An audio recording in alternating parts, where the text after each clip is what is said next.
Well, listen, I mean, Roy Jones Jr. against Mike Tyson. I think it's a fight that we're all very interested to see. Just because I mean they were the all-time greats. You know, they are one. They are definitely names that will go down in history as the best in their division at a certain point in time. Roy Jones Jr. I mean, y'all must have forgot if you don't know how he fought. You know what I mean? That's what he used to say all the time. Y'all must have forgot he has a song like that. In But his own right. he had lightning speed. His boxing IQ was extremely high. He had power. He was an overall just great fighter, you Yeah. know, and he had the heart of a he had a major heart. He's a great guy. I know him well. Mike Tyson, I don't have to speak much of him because you know about him. Roy Jones Jr. I do the same, but I know him very well, so of course I'm gonna speak him up and I'm gonna talk him up. I'd say that it's good for them. It's good for them because you know there must be something in them that's kicking in that says I want to fight. I want to do it again. I want to be in that position again. I want to be looked at being a warrior once again and giving the fans, something to cheer for, some sort of entertainment. And that's what they're gonna do. I'm gonna tune in. I'm gonna buy the pay-per-view. I mean, Yeah. those are two fighters who I've admired for decades, especially Roy Jones Jr. He was definitely one of my favorites in my book, and not only as a fighter but also as a friend. He's a great guy. But inside the ring, he was one mean guy, one mean dude for real. I mean, and he says, I mean, it's do or die inside the ring. I mean, once you're in there, you go all out. Yeah. And I mean, just know what I mean by that. Do or die means just I'm going all the way through, win or lose. You know what I mean? I don't want any fighter to go into jeopardy. I want every fighter to leave the ring just how they came in, good health. All right, Okay. so let's put that in perspective. But when some fighters say that, is meaning they're gonna go all out and they're gonna give it all up in the ring. That's what they say. I'm gonna just do or die. Like I'm going in with everything I have, and that's just the fighter's mentality. We don't give up. We don't quit. We go all the way forward.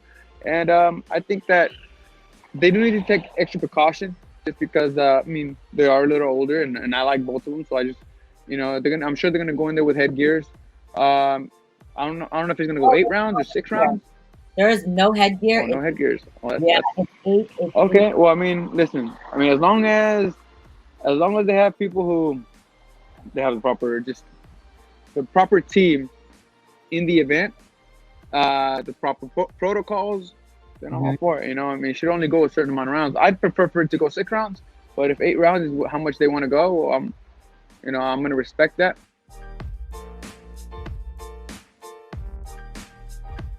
There's a lot more to this. Like, people hear premium opponent and they're all arguing on the internet. Is so and so a premium opponent? So and so a premium opponent? No, that's not the issue. The issue is, what does the provision read? What does it say? And Canelo in his lawsuit basically said, here is my opponent approval provision that says it's mutually agreed. But I've come to learn that it's different. The provision is different in the DAZN agreement. For example, if the DAZN agreement says a premium opponent is in the sole discretion of DAZN, then the word premium and trying to figure out what it means doesn't fucking matter. The words that matter are exactly. And by the way, is it reasonable if you're DAZN to say I paid 35, 40 million for fight A, B, and C, and it didn't move the needle enough? So now I'm insisting on a huge fight, and I'm not accepting the next fight as a premium opponent, even if it's a quality opponent. There's no argument that Callum Smith isn't a quality opponent. There's no argument that Billy Joe's not a quality opponent. Of course they're quality opponents. They're competitive fights. They're quality opponents. That being said, does Billy Joe Saunders, outside of the UK, does Billy Joe Saunders or Callum Smith mean anything? They don't mean shit. No offense to them. They're stars in the UK. They are among hardcore boxing fans. That being a very key word, hardcore boxing fans, which outside of Great Britain, there aren't that many.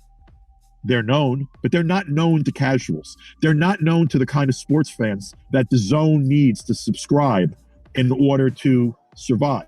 So we don't know yet, because it wasn't in that document. What does the opponent approval provision say in the DAZN Golden Boy agreement? I've been led to believe by many, many people who would know that Golden Boy promised DAZN the Triple G fight. You know, it's no accident that, you know, they still haven't gotten it. And why haven't they gotten it? Because apparently Golden Boy never secured the right from Canelo to promise that. So there's the big argument here that DAZN didn't get what it bargained for. And you know what? You could debate about how loyal Canelo is or isn't. You could debate about how realistic Canelo is or isn't. But did he do anything wrong by bringing an action to try to enforce his contract? No. I mean, people do that all the time. I don't blame him for doing that.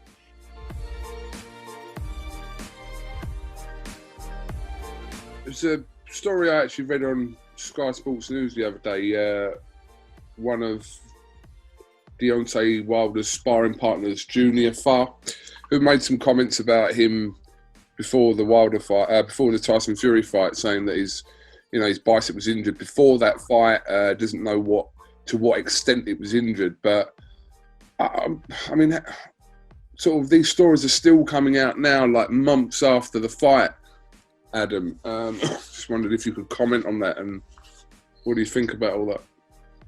Look, I mean, I tend to go back to the night itself. You know, that's where the fight happened, and we all saw what happened. Tyson Fury was terrific. He was probably better than anybody could, apart from maybe the close people around him in the Kronk and the new setup, thought he would be. He did everything that he said he was going to do when we didn't believe him. We thought he'd, box safely and win on points possibly, or maybe Wilder by knockout. But he went and dismantled Deontay Wilder from the opening bell. It was a brilliant performance.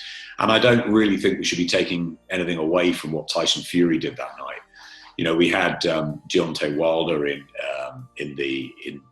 going into the ring in a huge outfit. They blamed the outfit.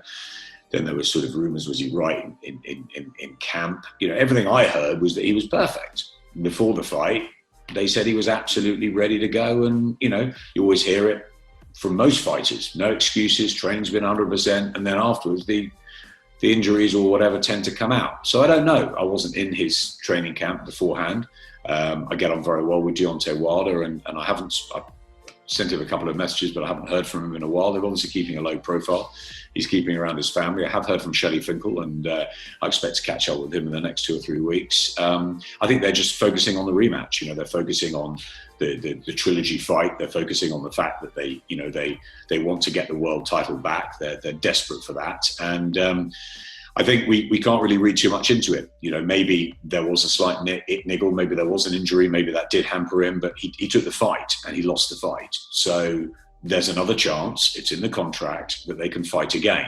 So he has that opportunity to win the title back. I think they should forget about what's happening or happened in the past, and they should concentrate on getting the best Deontay Wilder back into the ring to try and exact revenge on Tyson Fury. We know how difficult that looks after what happened in the second fight. Don't forget, Tyson Fury was down and almost out in the first fight, and there's no question that Deontay Wilder's got the power to detonate and to take anyone out. So he will always have that. And I think they'll be more useful going back and working out what they got wrong and trying to right those wrongs.